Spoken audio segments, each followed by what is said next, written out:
Dukan so ayam thong hangnadre ekhoi chau haiduna nosina pibirakpa superfine cheng bag taramukti lei tasengna pibam sadraba imung awabada awaba oiraba karimata sanaba lehudraba singda pithok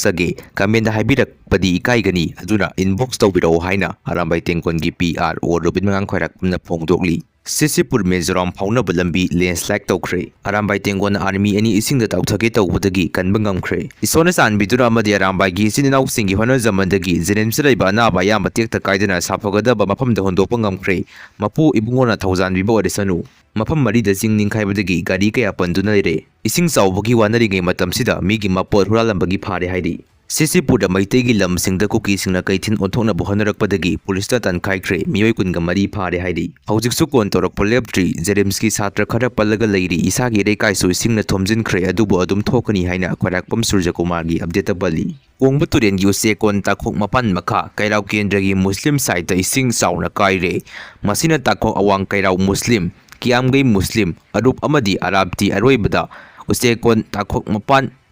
Thongju Kendra Phawa ising yaurakadoribani isauna maram oiraga Imphal East Imphal West amadi Senapati subdivision gi manung reiba mahiloisang singi kalen suti summer holiday makhatana order thoktriba phawba matam kaktana sangdokre isauna maram oiraga north east laikhidaba migi masing kunmanga sure Manipur thokriba isaw asi matam adugi BJP lekangna management haitabadagi thokpani Jairam Ramesh